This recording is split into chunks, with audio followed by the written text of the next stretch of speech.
Alam ko na ang totoo. Joyce, yung kasalanan ng tatay ko sa'yo. Huwag naman akong singilin mo.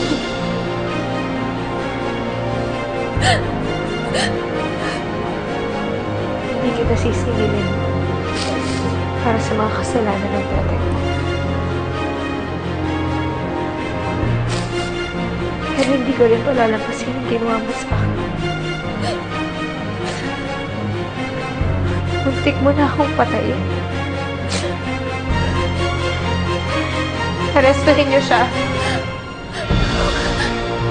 Siya si Christine De Jesus. Siya yung pumukpok sa akin. Joyce! Joyce, hindi ako!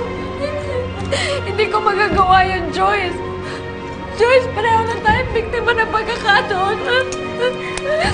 Parang ako mo... Lord! Lord, tulungan mo ako!